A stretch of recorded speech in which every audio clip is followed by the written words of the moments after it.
Doctor, yo no tengo Quirós, no sé si alguno de mis compañeros lo tenga que pueda compartirlo.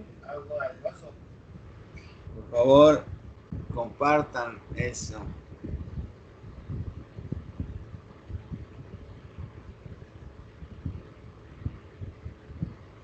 Para primero conocer la anatomía, darles algo de fisiología, ver toda la anatomía completa en Quirós y después ver la fisiología en el libro del doctor Guyton para poder comprender mejor funciones y lesiones de cada lóbulo a nivel de la corteza, excepto el área olfativa, que en el libro del doctor Guyton aparece en la 300 y pico, después se los digo, para que vean lo que no trae la anatomía de Quirós, o lo trae muy, muy breve, para que vean la única corteza del primer sentido que no está conectado con el tálamo, pero de alguna manera u otra se llega a conectar. A ver, ¿alguien tiene la anatomía de Quirós? Para poder ver las diferentes cortezas.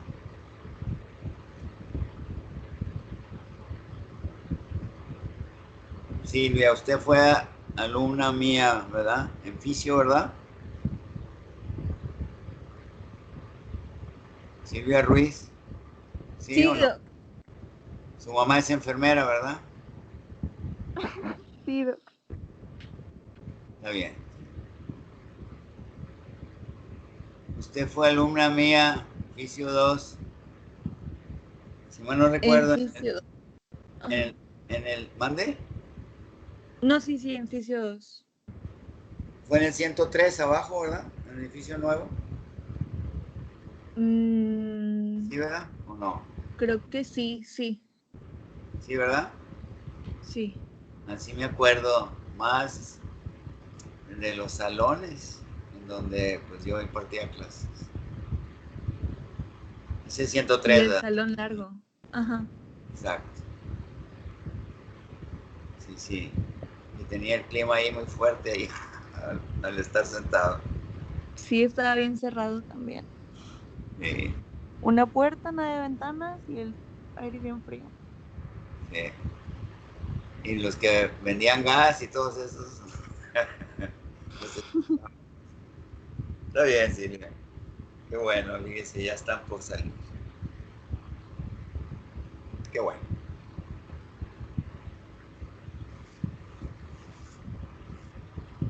Doctor, una compañera tiene el libro y me dijo que iba a tomar foto y para poder compartirlo con nosotros. Muy bien. Está bien. Vamos a esperar.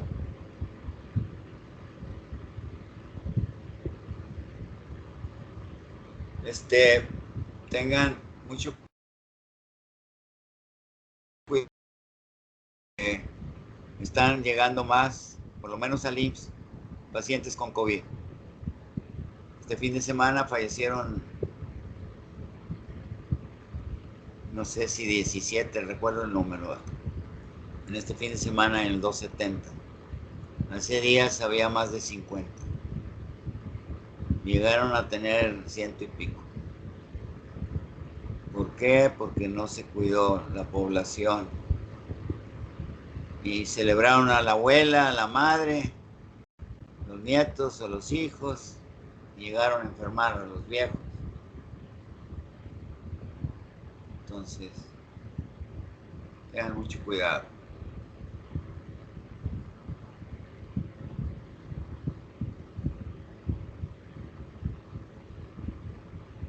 Están llegando Sí, también. es que eso es lo malo. A veces los pequeñitos no se enferman, pero son los que transmiten el virus.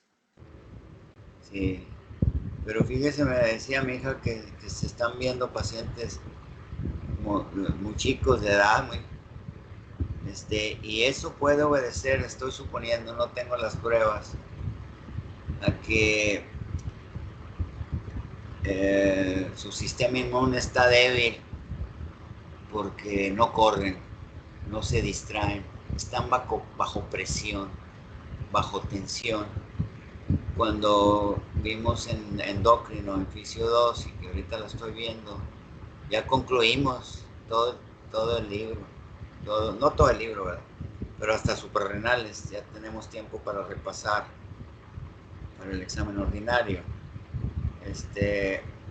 Nos refiere que al estar aumentado la adrenalina, todas las hormonas son antagonistas de la insulina, pero la adrenalina es una hormona hiperglucemiante, aumenta la glucosa, por lo tanto, contraria a la insulina, es diabetógena, más aparte el cortisol, que por el estrés, por las tensiones, se secreta y es diabetógena. Pero al estar aumentados los glucocorticoides, el cortisol, estos esteroides inhiben a los linfocitos para que liberen sus enzimas que tienen en los lisosomas para actuar contra los microorganismos, contra los microbios. Entonces se baja el sistema inmune y es la razón de que las personas jóvenes, o los niños o las niñas, estén ingresando a los hospitales. ¿Por qué? Porque tienen mucha tensión. Ahorita si están estudiando, es muy difícil decirle a una niña o a un niño que mantenga su atención en una pantalla chica. Es pedirle mucho. Y no se compensa el estar atentos con después tener ejercicio. Se come, no se gasta la energía, se va agotando con el tiempo, porque estamos comiendo y comiendo y comiendo. Se va agotando la secreción de insulina porque no tiene descanso. Estamos comiendo entre comidas. Y eso, pues, aparte del estrés emocional, pues nos baja el sistema inmune. Por eso, para entendernos aritméticamente, utilizo siempre los números con ejemplos en base a 100 o porcentuales. Supongamos que una persona trae una alteración genética en la producción de insulina, por decirlo, un 60%. Si la traen un 100%, puede llegar a 100 años sin ser diabético, tranquilamente, para entendernos bien aritméticamente y porcentualmente. Si tienes 100%, pues nunca va a ser diabético, va a llegar a los 100 y puede morir de otra causa, o puede rebasar los 100. Pero si trae una alteración en un 40%, pues la diabetes me va a llegar a los 60. Pero si la trae en un 60%, va a aparecer a los 40. Pero si estoy bajo presión, si tengo una dieta demasiado energética, ya les están poniendo a los productos, tiene mucha grasa, tiene muchas calorías, los gansitos, todas esas cosas, el Jumex, el estar tomando sodas con bastante sacarosa, ¿verdad? Pues es terrible. Se agota el páncreas. Simple y sencillamente 4 gramos, 1 gramo de carbohidratos produce 4 kilocalorías, de azúcar o de proteínas, en tanto que 1 gramo de grasa, 9 kilocalorías. Entonces estamos comiendo cada día fritos con mucha masa, con mucha aceites vegetales y con muchos carbohidratos, pues que estamos agotando el páncreas. Entonces, en vez de que me aparezca a los 40, me va a aparecer a los 30 y tantos o a los 20 y tantos. Y metan ustedes internet cómo está aumentando la diabetes a edad más temprana, pero es por la dieta misma, y por la falta de ejercicio en las grandes ciudades, y ahorita en países en donde no hay seguridad, pues no salen las criaturas a jugar. Y ahorita pues no salen, están encerrados, no gastan energía, no liberan el estrés, la tensión, pues más puede afectar el COVID a las niñas o niños o a los muy jóvenes.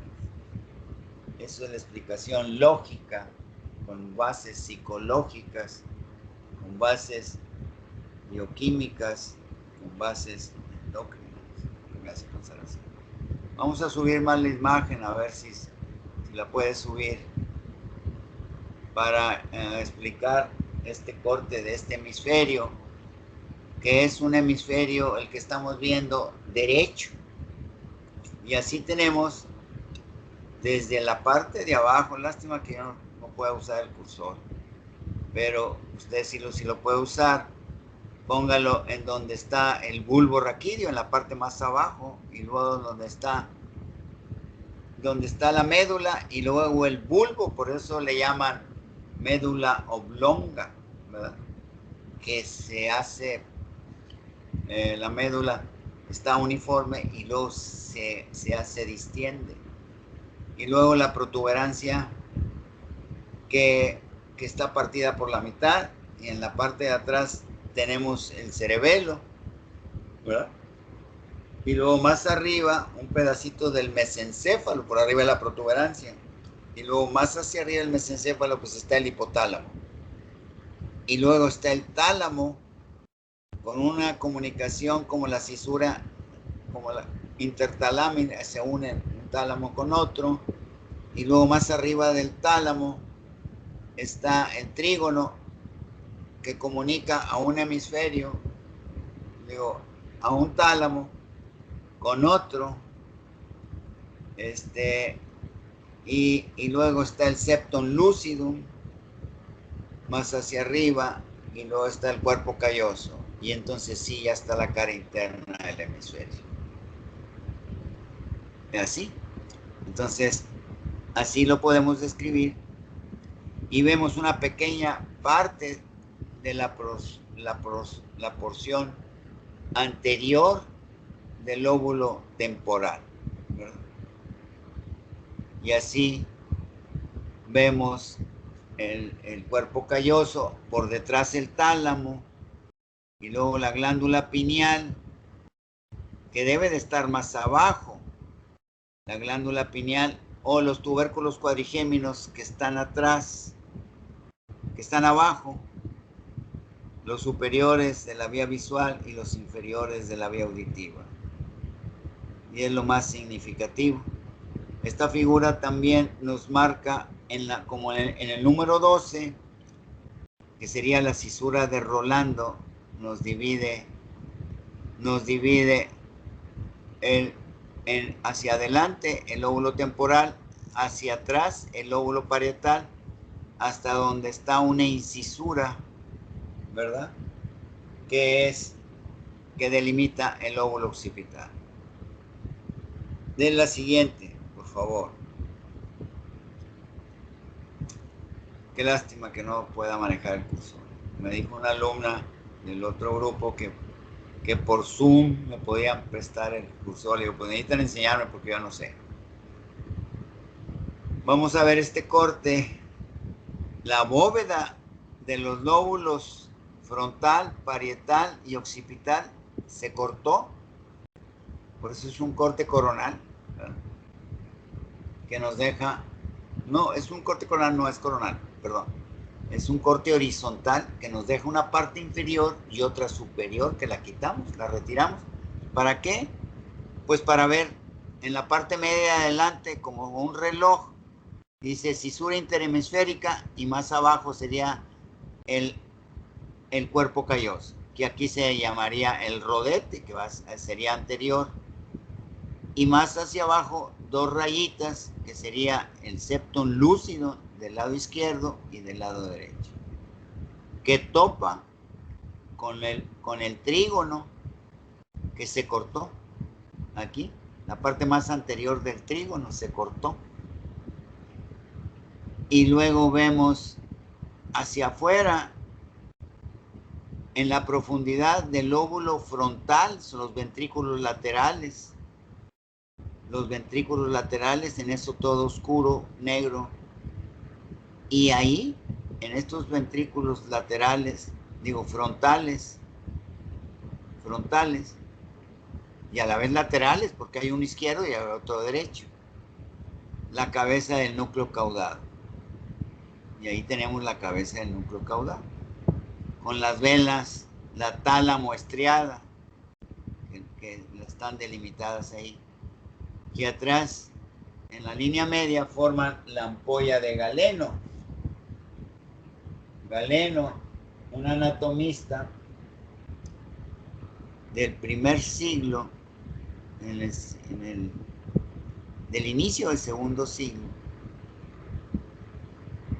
en el año 125 de nuestra era. Ya andaba por ahí. Él era griego y por eso es la vena de Galeno, ¿verdad? Que recoge la sangre venosa de la profundidad de ambos hemisferios, que se conectan de alguna manera una con otra y se aproximan por la cisura intertalámica. Y luego más hacia atrás vemos, hacia adelante venemos los, ¿cómo les llaman esto? La anatomía de Quirós. La parte más anterior de los lóbulos frontales, izquierdo y derecho. Y luego nos vamos para atrás y serían los ventrículos laterales a nivel de los lóbulos parietales. Y luego aquí, se me olvida esta parte de atrás del occipital, en donde están en la profundidad de los lóbulos occipitales. Y en esa profundidad y en la parte anterior de esas ranuras occipitales, hacia adelante y abajo están los lóbulos temporales perforados, o en su interior tienen las prolongaciones temporales o esfenoidales de los ventrículos laterales. Y en esos ventrículos laterales, frontal, parietal, occipital y temporal, ahí están las células ependimarias que se abren en el bulbo raquídeo, porque las células ependimarias forman también líquido cefalorraquídeo, pero después cambian y tienen alguna modificación y forman los plexos coroideos. Primero en el cuarto ventrículo, en la porción vulvar. Después, el cuarto ventrículo se conecta con el tercer ventrículo por el acueducto de Sirio. El tercer ventrículo tiene plexos coroideos que forman líquido cefalorraquídeo. Y los que forman más, pues son los plexos coroideos de los ventrículos laterales en su porción frontal, parietal, occipital y temporal o esfenoidal. Todo eso está lleno de líquido. Y todo eso se va a tener que reabsorber gran parte en el cuarto ventrículo. Va a ir del espacio subaracnoideo a la circulación general. Muy poca circulación de líquido cefalorraquídeo se reabsorbe a nivel de la médula espinal, en los ganglios espinales, y muy poca circulación es en esa parte. La siguiente.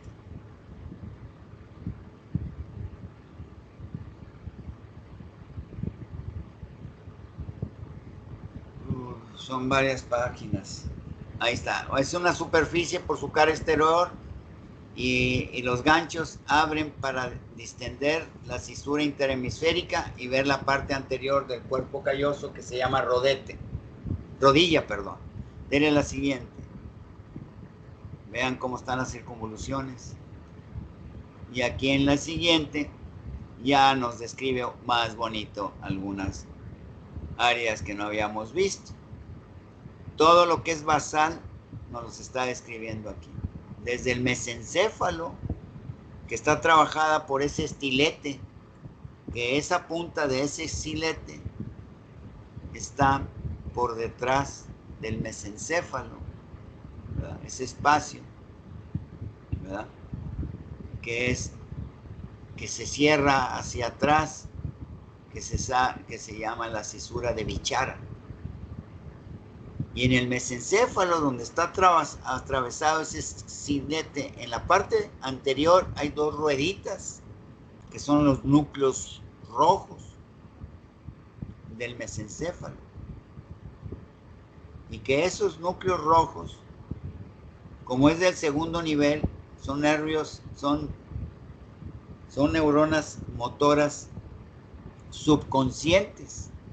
Y tenemos movimientos subconscientes, porque es el segundo nivel. Recordando que la médula es 100% inconsciente.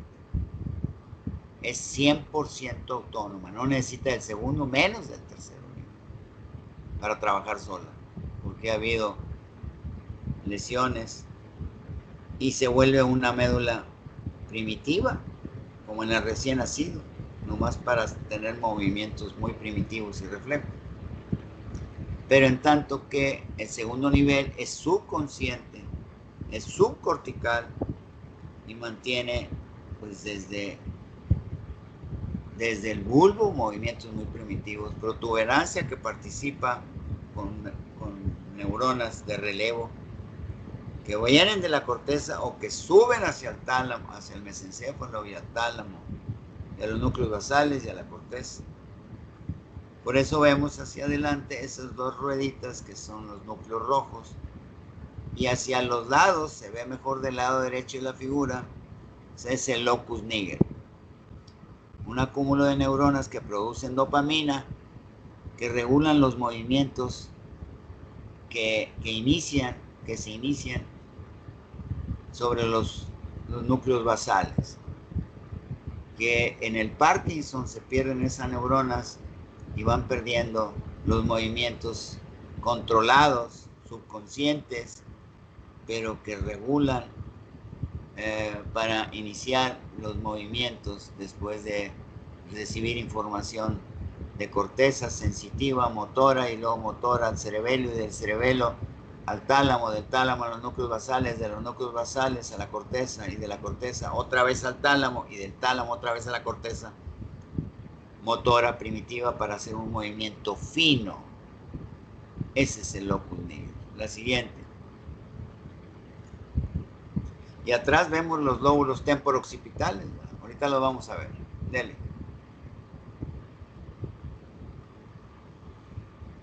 Este es por la cara externa, ¿verdad? Sígale, la siguiente. Pues, dele la siguiente. Está más objetiva, la que sigue. Es la 211, me parece. 311. Aquí está. Aquí tenemos ahí como si fuera un reloj. Ve, dice cisura de Rolando. Esa cisura de Rolando, en honor al anatomista que la descubrió, delimita cisura de Rolando o central, pero el Guyton protege y nos dice cisura de Rolando, porque él aprendió y todos aprendimos por este hombre, por Rolando. Pero aquí en Estados Unidos les cambian cisura central nomás. Pero la cisura de Rolando central delimita a este hemisferio en una parte anterior que va a ser, fíjense hasta dónde va el lóbulo frontal. Guarda muchas funciones el lóbulo frontal.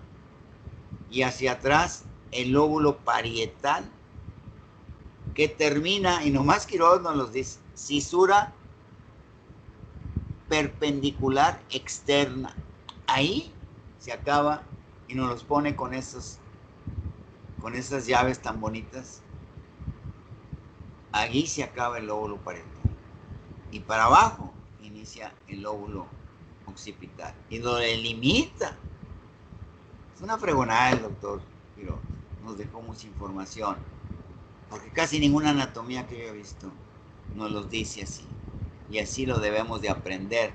Porque nomás nos enseñan las puras cisuras. Y en donde se le ocurre al dibujante poner el nombre, lo pone.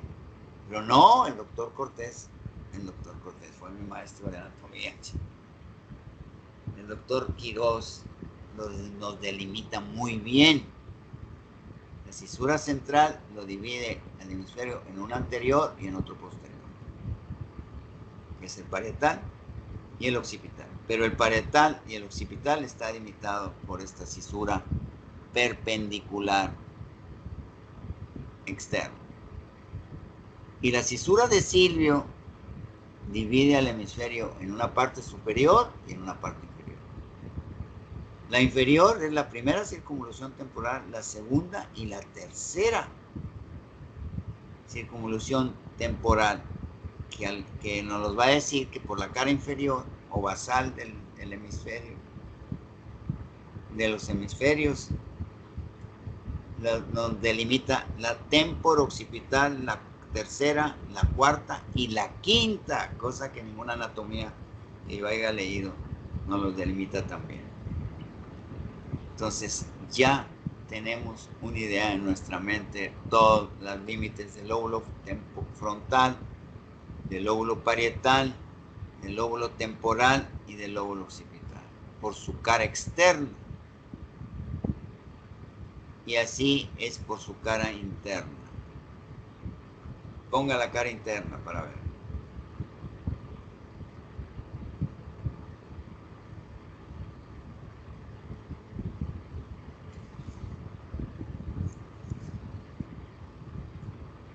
Bueno, esta es, ahí se cortó el lóbulo temporal y parte del parietal.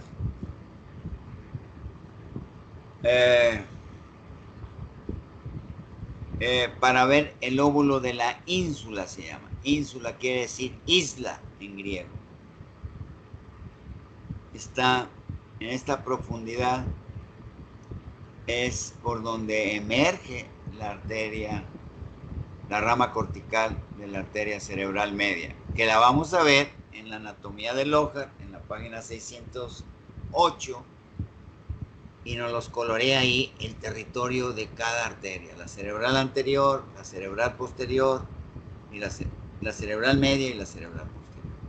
Aquí se cortó parte del lóbulo parietal y parte de la primera circunvolución del lóbulo temporal, para ver la profundidad del lóbulo de la ínsula.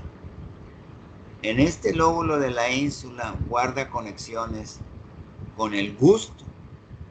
Si ustedes ven esta figura, en la parte anterior de la ínsula, dice el libro del doctor Gaiton, en el opérculo anterior, ahí está el área motora del gusto. Aquí guarda muchas relaciones con las emociones, porque el lóbulo temporal, la primera circunvolución es la área auditiva primaria, y la anatomía de Lohar nos lo describe como circunvolución transversa de Heschel. Ahí está la área auditiva primaria, que me registra el primer sonido.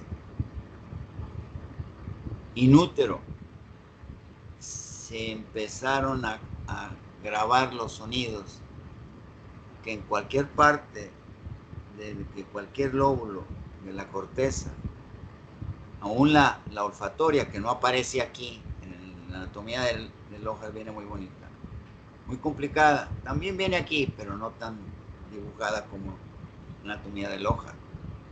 Ahí está el área olfatoria, que guarda con la conducta enormemente. El primer par craneal nos sirve y me voy a ir a la escala biológica inferior. Desde un gusano hasta un perro, un venado. Nos sirve para 3 cosas. Buscar dónde está el alimento y si está en buen estado, dependiendo del olor. Número 2,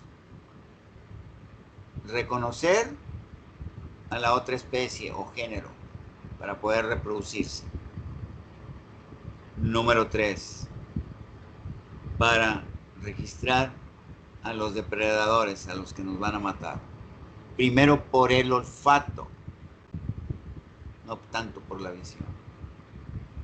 Por eso, entre más larga tenga la nariz, que es el cerebro del olfato, que se llama rinencéfalo, rin es nariz, más fina es la percepción de los olfatos, de lo que olemos.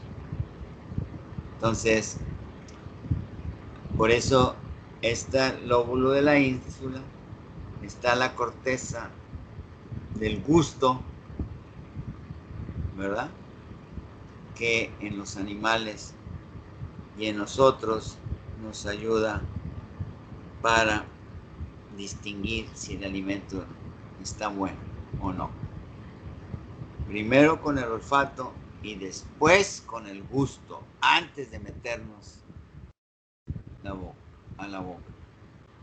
Y así los diferentes sabores, lo que es el salado, el ácido, el dulce y el amargo, que son los venenos, son los principales registros del gusto. Y guarda con las emociones, porque está pegado al lóbulo frontal temporal. Y de repente nos empieza, si no nos percibimos bien lo que nos metemos a la boca, después el mismo sabor lo echamos fuera. Y se nos quita el hambre. Así de esas. Entonces, esa es la importancia del lóbulo de la ínsula, que está en la profundidad del lóbulo, en la parte inferior del lóbulo frontal, poquito del parietal y del temporal. La siguiente.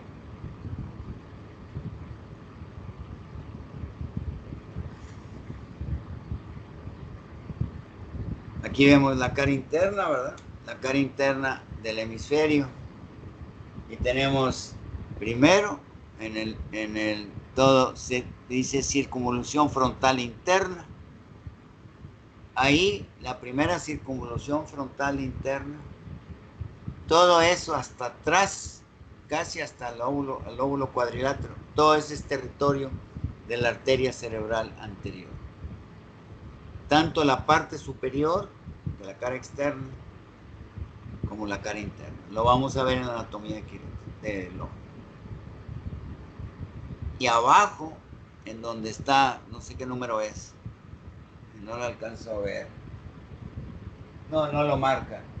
Marca el 5, que es la parte anterior del cuerpo calloso, el 1, que es el cuerpo, el 5 es la rodilla, y abajo, se continúa hacia abajo con el pico rostrum, ¿verdad? Y más hacia abajo, la circunvolución no la circunvolución, el pico rostrum del cuerpo calloso del 5 se continúa con la comisura blanca anterior. ¡Uy, Dios! ¿Qué funciones tiene la comisura blanca anterior? Con las emociones, con el sistema límbico, conecta un lóbulo temporal con el otro lóbulo temporal. El lóbulo temporal, sí, el lóbulo temporal, la primera y parte de la segunda circunvolución son la audición. pero la tercera, la cuarta, la quinta, guarda con las emociones, con la conducta. Y todo es conducta,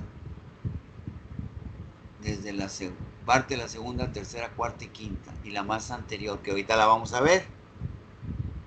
De ahí que un hemisferio con otro se comunica por el cuerpo calloso, que aquí viene marcado del 1, y luego el 6 atrás, que es el rodete, y adelante es la rodilla, el 5. Y luego tiene un 3, que ese 3 es una membranita que se llama septum lucidum. Septum porque separa un hemisferio con otro. Por eso, el sistema nervioso primitivamente, y viene bien bonito en la Libre Anatomía del Ojo, cómo va cambiando. Primero es la vesícula cerebral posterior, lo más primitivo del sistema nervioso.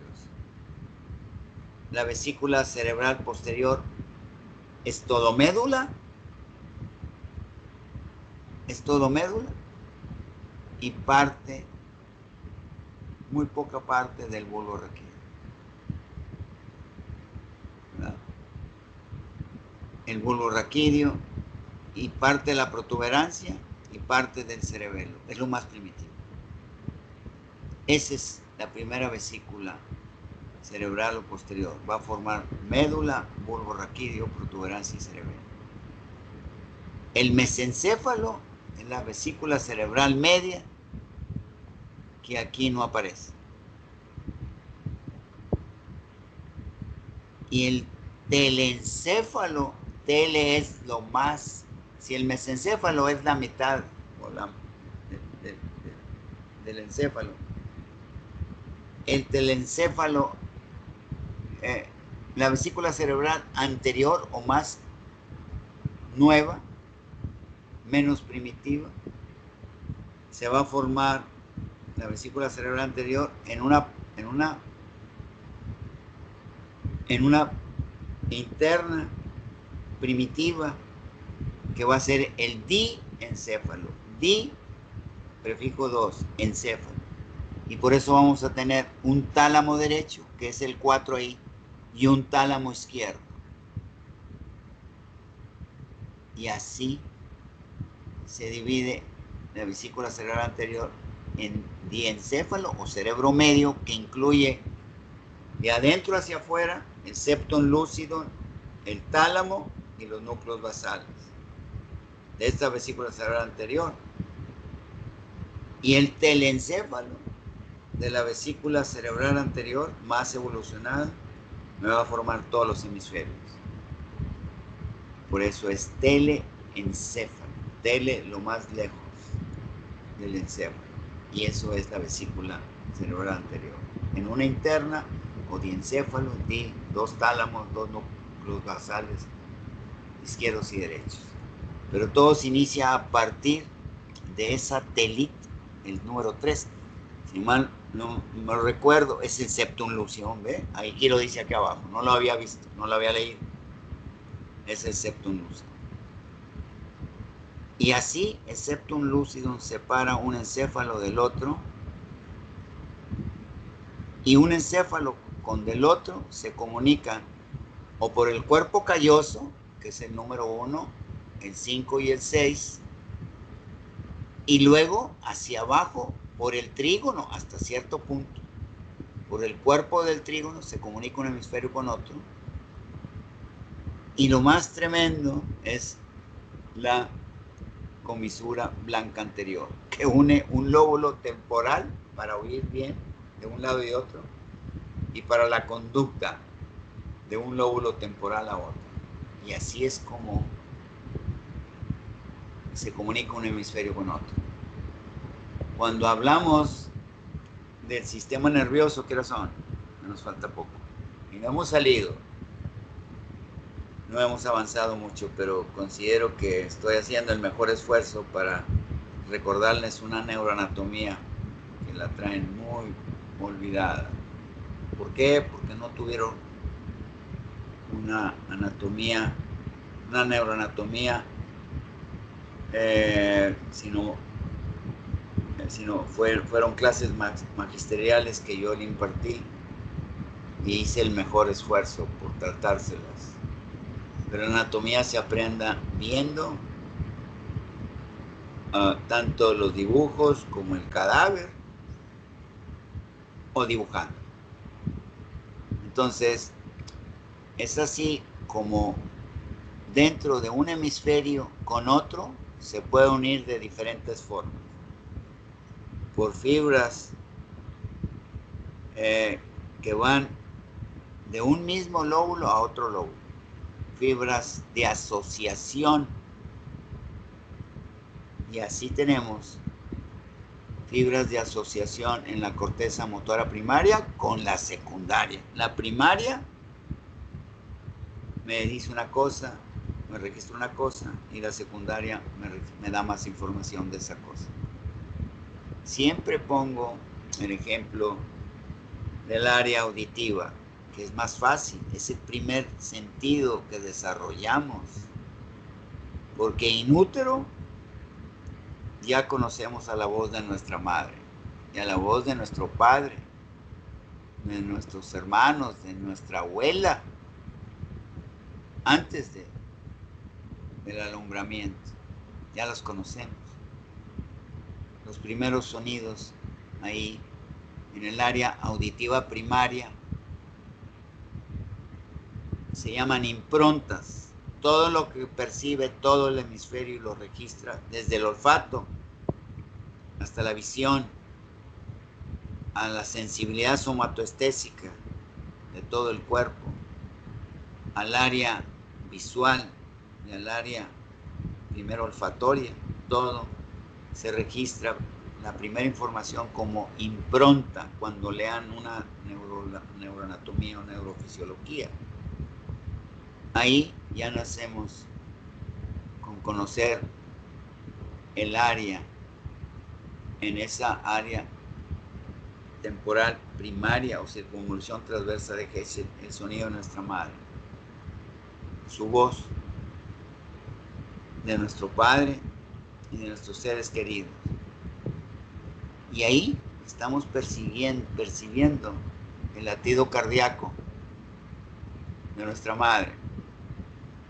Por eso nos da tranquilidad, o le da tranquilidad al recién nacido, ponerse a su madre, ponerse a la criatura del lado izquierdo, y está escuchando el corazón, y lo está tranquilizando, porque todavía no abre sus ojos, o los tiene abiertos, pero todavía no se conecta a la visual, y le da tranquilidad, y le da seguridad, porque cuando ya salió de su madre, ya todo va a ser muy diferente. Aunque si a la madre la mortifican, también va a recibir estas impresiones. Sonidos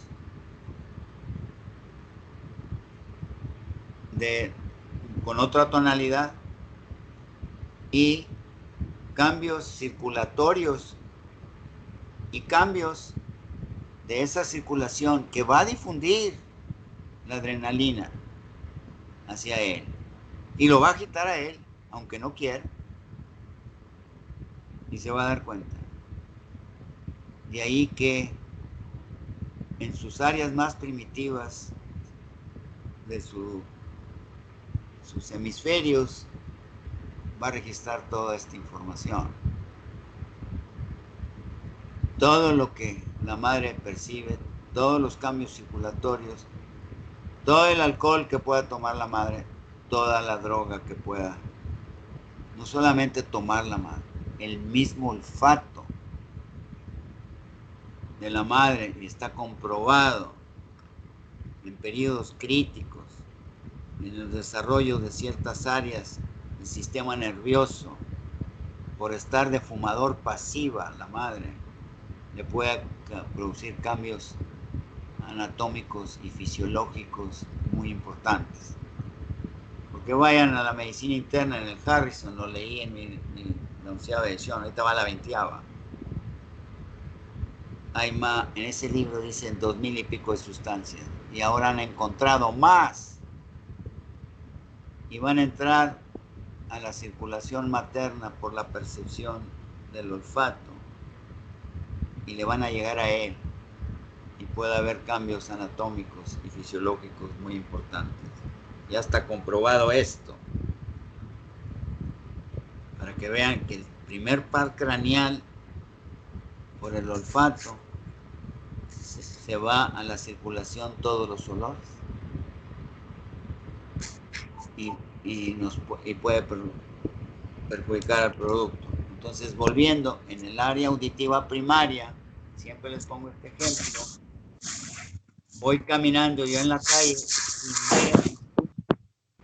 y desde niño ya reconocí el sonido de una bicicleta con un cornet, una corneta, que le llaman, una corneta. Ya conocí el sonido de un carro, ya conocí el sonido de un tráiler, ya registré el sonido de un tren. Y eso se va en el área auditiva primaria. Y la secundaria me dice, ¿es una bicicleta? ¿Es un carro? ¿Es un tráiler? ¿O es un tren? Así es que muévete, súbete.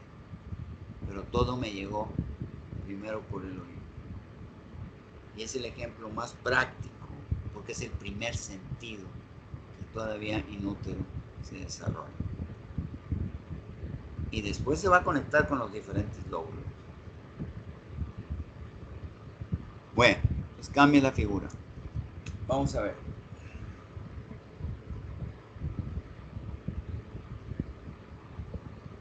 Y va un repaso así de la corteza.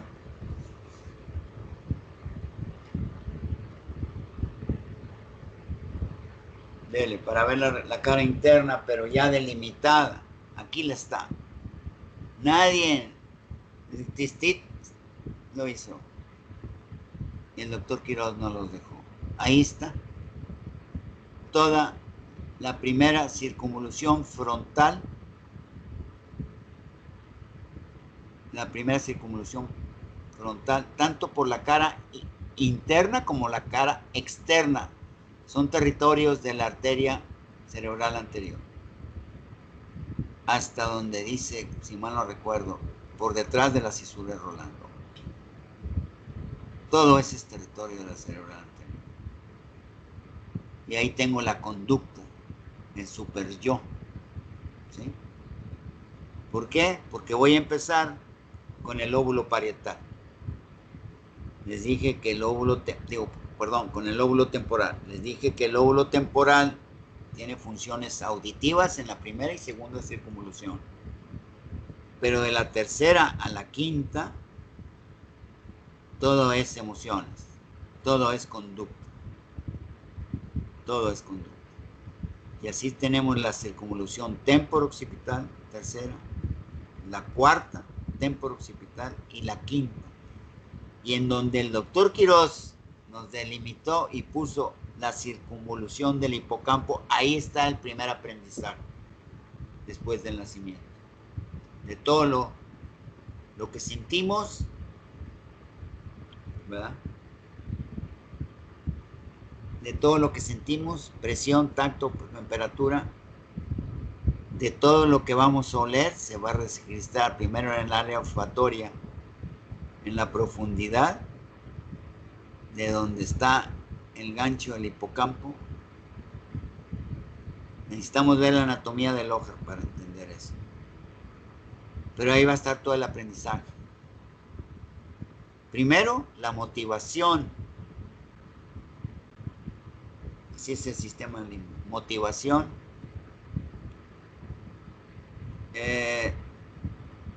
Primero me hace mover, me motivo desde niño a hacer algo instintivamente. Y a través del olfato percibí primero ya el olor cerquita de mi madre. Y a través del olfato estimulé a la médula espinal. Estimulé a la circunvolución de la ínsula en donde tengo las percepciones del gusto. En la parte anterior de la ínsula y en el opérculo o tapadera frontal o témporo frontal, en donde están las circunvoluciones de las emociones, que empieza con la tercera circunvolución temporal. Lo vamos a ver ahí en el libro del Dr. Guyton. Entonces, el olfato me desencadenan y me motivan instintivamente cuando bajan los niveles de glucosa. Y con información muy primitiva, estimula al neuroeje. El sistema límbico conecta todo, hasta el neuroeje, hasta la misma médula, y va a hacer que la criatura, con movimientos muy primitivos de la médula espinal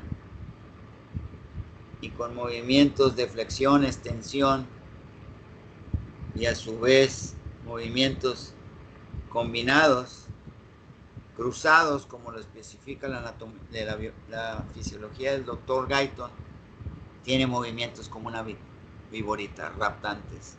Y guiado por el olfato va a ir al pezón de la madre. Aunque la madre en el alumbramiento, como pasó muchas veces en la historia de la humanidad, murió o se desangró en el alumbramiento. Tenía problemas de coagulación, algo le pasó y se desangró y murió. Pero instintivamente la criatura, raptando y guiado por el olfato, va al pezón de la madre. Y aunque esté muerta, lo va a succionar. Y puede vivir días sin comer, salvo que esté muy frío. Entonces sí va a durar menos días, porque gastamos más energías para mantener la temperatura que refrescar nuestro cuerpo, porque tenemos sistema para refrescar por medio del sudor, pero de calentamiento nomás tenemos las contracciones musculares, que son escalofríos, que son contracciones metabólicas para levantar la temperatura corporal. Por eso morimos más rápido con el frío que con el calor. ¿Qué horas son? Faltan 5 minutos.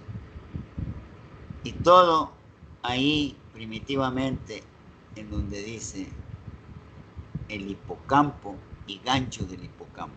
Ahí está la primera personalidad, todo lo instintivo, el alimento, el movimiento, la estimulación, buscar la temperatura, sentirse tranquilos con la primera percepción de que va a ser su madre. Así, instintivamente. Así, y lo relacionan los psicólogos. Así, el pollito se revienta el huevo, porque son ovíparos. Nacen primero huevo y luego rompen el huevo. Nosotros somos vivíparos, nacimos vivos. Y ellos tan luego se termina su desarrollo gracias a la yema, que ahí van todos los nutrientes, porque gracias a la clara ahí van todos los nutrientes, porque la yema trae todas las enzimas y todo para formar el pollito. Ahí, así mismo, el pollo rompe el cascarón. Así mismo, la niña o el niño, y les puse esto a una generación pues muy triste, porque no hubo motivación, y en sexto año, en sexto grado, me llegaban tarde del hospital, y aparte me decían mentiras. Según ellos estaban cansados, yo les triplico más la edad y todavía me sobran años, y duermo menos que ellos. Estaban cansados a las 6 de la tarde. Pues no. Así les dije, busquen se dice que la madre empieza las contracciones uterinas. Y no es cierto. Les dije, vayan al libro de Lachman, en la página tal, cuadrante tal, derecho. Y les va a decir una probadita y yo les voy a armar el resto de lo que no nos dijo el traductor o el autor. ¿Por qué? Porque he leído la embriología también. Resulta que el corazón, el pulmón está colapsado en el producto. Y antes, cuando se llega ya al desarrollo máximo, los macrófagos siempre están en la tráquea y son los que nos defienden cualquier proceso infeccioso. Se llaman células de Langerhans, así los describen las histologías, los libros antiguos. Siempre están ahí y están listos, y antes de que se expanda el pulmón al nacimiento, por las presiones, cambio de presiones negativas y atmosféricas, negativas de él y atmosféricas, de los estímulos que tiene el cuerpo, antes de que nazca la criatura. El mismo desarrollo de la hipófisis, del hipotálamo, manda pequeños pulsos, y quizás también la madre, pero no soy científico, para que la prolactina haga que crezcan las glándulas mamarias, y al crecer, pues las glándulas mamarias es como un racimo de uvas, y cada conducto, cada uva, cada racimo va a producir leche, y el conducto central o lactófaro pues es músculo liso, y la oxitocina que produce el hipotálamo y la almacena en la neurohipófisis produce contracciones de esos conductos lactófaros, que desde una uva pues es el ramito. Lo mismo pasa con el páncreas. Empieza la oxitocina a contraer, a hacer suspinillo. Tiene que ser por estímulo también del embrión. Pero ya para llegar en los últimos días, la glándula mamaria, por la prolactina y la oxitocina que la puede pasar el producto, para que se empiecen a contraer los conductos lactófaros, y salga la leche, como el ordeñador que aprieta todo el pezón y produce una presión negativa, que cuando la suelta entra aire y se trae la leche. Así la oxitocina.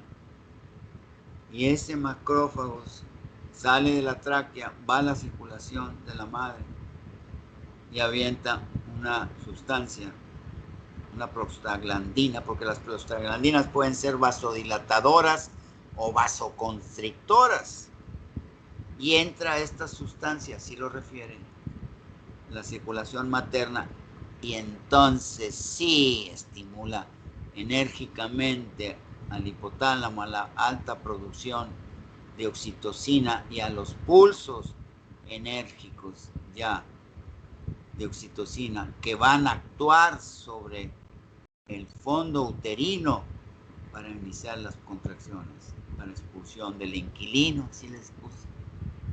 Busquen el por qué el inquilino ya no quiere estar ahí en su casa. Por eso pasa todo este fenómeno. Y así es como se producen las contracciones del útero. Así como el pollo rompe su cascarón, así debe de ser que el producto inicie con esa estimulación para la hipófisis, para el hipotálamo de su madre y la hipófisis posteriormente. Pues ya son las 3:02. Continuamos para la otra clase, para terminar lo más significativo de toda la corteza. Ándeles. Mañana tenemos clase, ¿verdad? Sí, doctor. Bueno, mañana continuamos. Y gracias por apoyarme con el libro de Quirós, para sentirme más tranquilo de haber cumplido con mi trabajo. Ándeles, que les vaya bien, descansen. Igualmente, doctora, hasta mañana. Hasta mañana.